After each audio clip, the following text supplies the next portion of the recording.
Assalamualaikum warahmatullahi wabarakatuh. Terima kasih atas kesempatannya. Kami dari kelompok 3 akan mempresentasikan informasi security. Information security atau keamanan informasi. Kami dari kelompok 3, saya akan memperkenalkan nama kelompok-kelompok.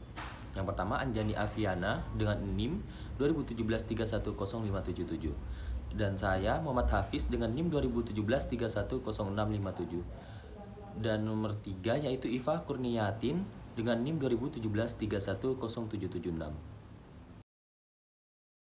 Terima kasih atas kesempatannya. Nama saya Anjani Aviana, NIM 2017310577. Saya akan menjelaskan tentang informasi keamanan.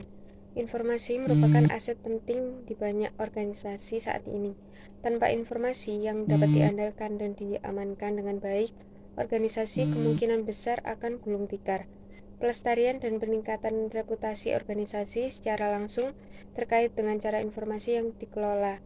Mempertahankan tingkat keamanan yang memadai adalah salah satu dari beberapa aspek penting dalam mengelola informasi dan sistem informasi. Implementasi keamanan informasi yang efektif membantu memastikan bahwa tujuan bisnis strategis organisasi terpenuhi. 3 tujuan mendasar untuk informasi adalah kerahasiaan, integritas, dan ketersediaan. Tujuan ini dijelaskan di bawah bersama dengan risiko yang terkait yang akan mencegah pencapaiannya. Yang pertama ada kerahasiaan, integritas, dan ketersediaan. Lalu persyaratan atau area terkait keamanan minimum untuk melindungi sistem informasi federal dan informasi yang diproses, disimpan, dan ditransmisikan oleh sistem meliputi 1. Kontrol akses, 2. Kesadaran dan pelatihan, 3. Audit dan akuntabilitas, 4. Sertifikasi, akreditasi, dan penilaian keamanan. Yang kelima, manajemen konfigurasi. Yang keenam, perencanaan kontingensi. Yang ketujuh, identifikasi dan autentikasi. Yang kedelapan, respon insiden. Yang kesembilan, pemeliharaan. Yang kesepuluh, perlindungan media. Yang kesebelas, perlindungan fisik dan lingkungan. Yang ke-12 ada perencanaan. Yang ke-13, keamanan personel. Lalu yang ke-14, penilaian risiko. 15, akuisisi sistem dan layanan. Yang ke-16, proteksi sistem dan komunikasi. Dan yang terakhir, integritas sistem dan informasi. Perencanaan informasi di lingkungan TI saat ini. Yang pertama ada perencanaan sumber daya perusahaan atau ERP, perangkat lunak yang menyediakan fungsionalitas bisnis standar dalam sistem lingkungan TI terintegrasi, misalnya pengadaan, inventaris, akuntansi, dan sumber daya manusia. Yang kedua ada komputasi awan atau cloud computing, didefinisikan oleh majalah PC mengacu pada penggunaan internet atau dibandingkan hard drive komputer seseorang untuk menyimpan dan mengakses data pada program. Lalu, sistem teknologi lainnya yang berdampak pada lingkungan TI.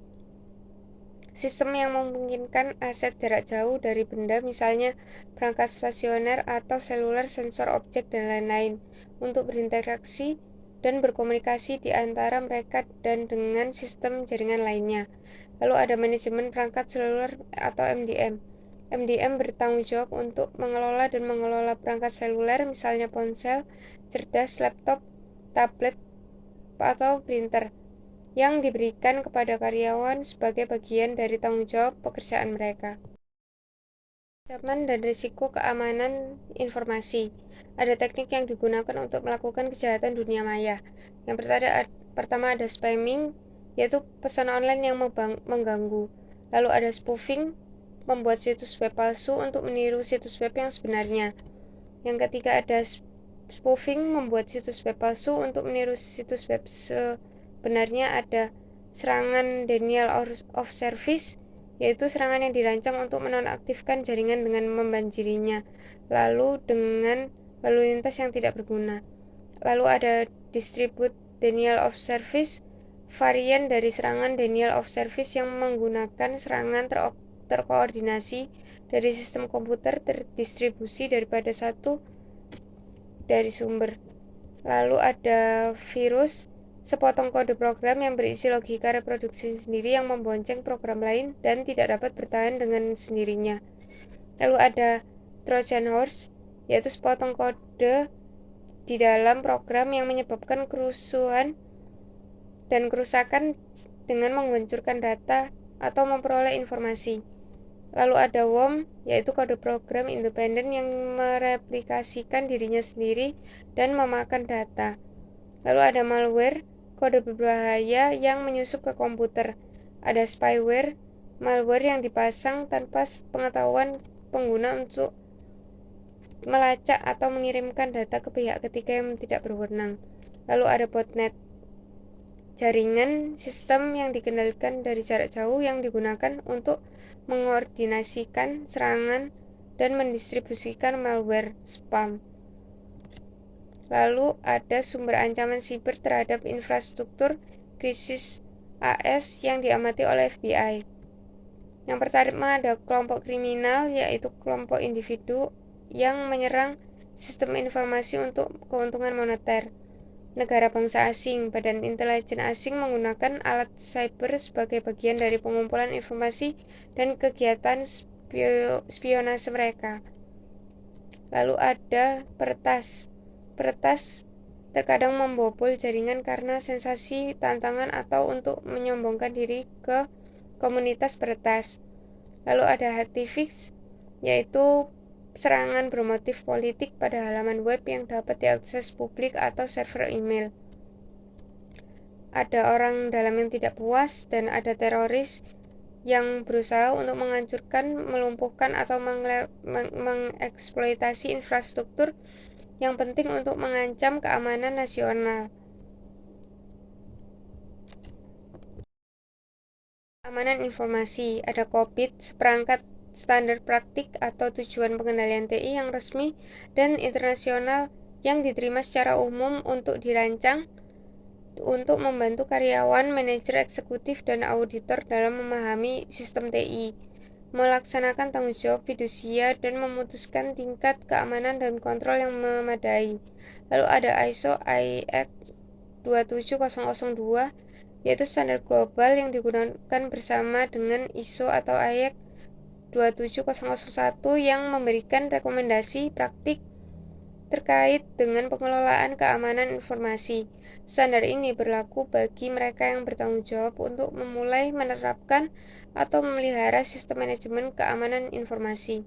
Yang terakhir ada NIS, yaitu fokus utama kegiatan NIS di bidang TI adalah menyebabkan kriteria pengukuran untuk mendukung pengembangan teknologi yang sangat penting dan berwawasan ke depan.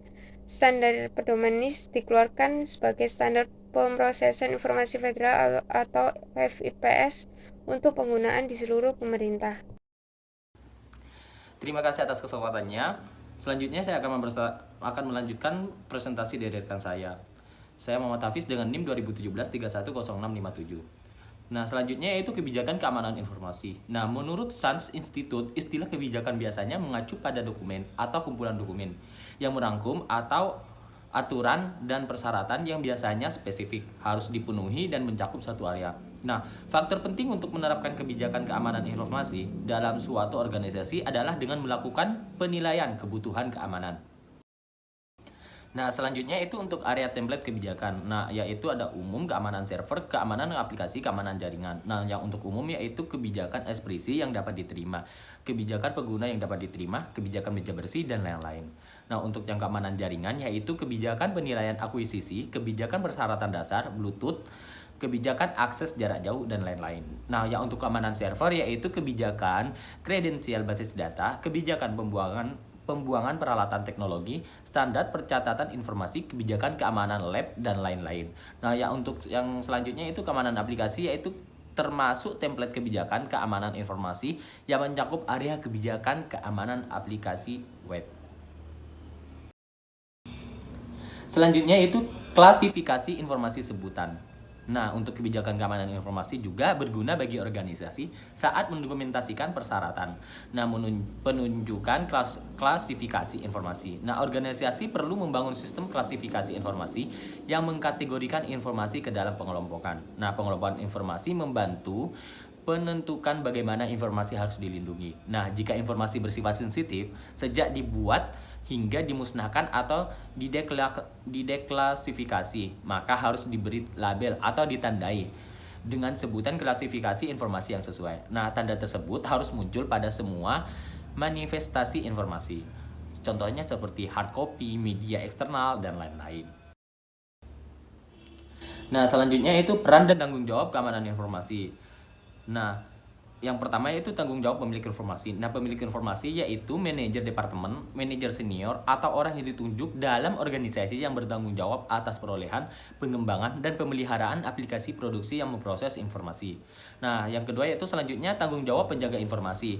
Nah, penjaga berada dalam kepemilikan fisik atau logis, baik informasi organisasi atau informasi yang telah dipercayakan kepada organisasi. Sementara anggota staf TI jelas adalah penjaga, administrator sistem lokal juga penjaga. Nah, selanjutnya yaitu yang ketiga tanggung jawab pengguna. Nah, pengguna bertanggung jawab untuk membiasakan diri atau disebut dengan mematuhi semua kebijakan, prosedur, dan standar yang berhubungan dengan keamanan informasi. Nah, yang terakhir yaitu tanggung jawab pihak ketiga, yaitu disebut dengan akses informasi dari pihak ketiga perlu dikontrol secara formal. Dengan penggunaan kontraktor dan outsourcing, pihak ketiga akan memiliki kebutuhan untuk mengakses informasi organisasi.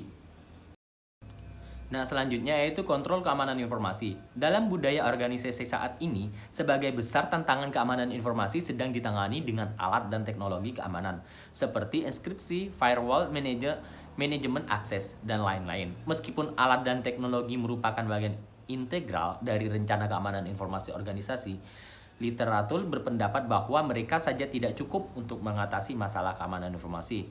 Nah, untuk meningkatkan keamanan informasi secara keseluruhan, organisasi harus menerapkan ISC yang memenuhi persyaratan keamanan khusus mereka.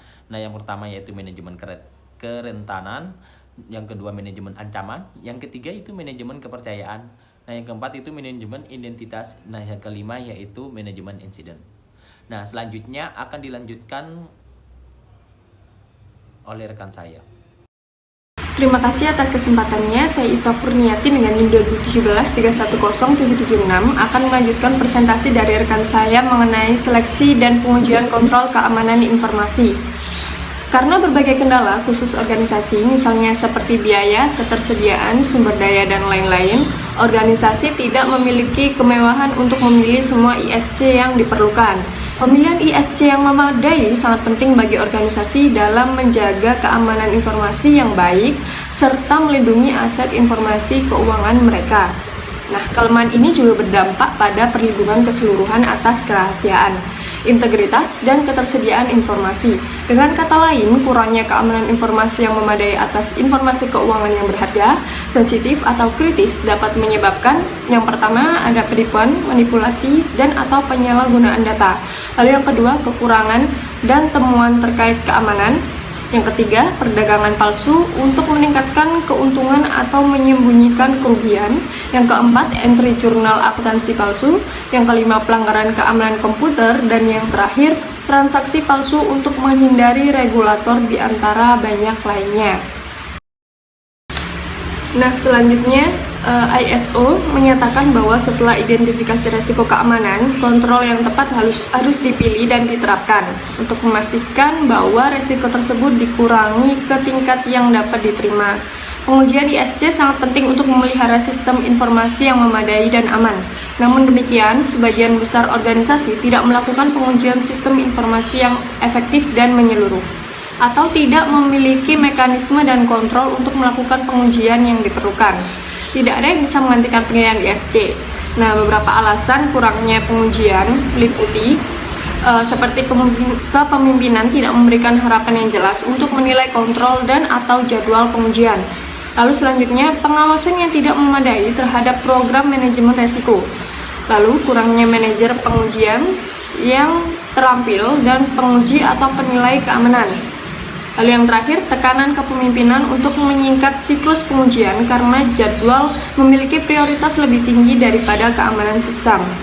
Satu-satunya cara untuk mengetahui apakah ISC berfungsi atau tidak, atau lolos atau gagal, adalah dengan mengujinya. Pengujian ISC tidak dapat dicapai melalui alat pemindahan kerentanan, yang hanya memeriksa sejumlah kecil kontrol keamanan.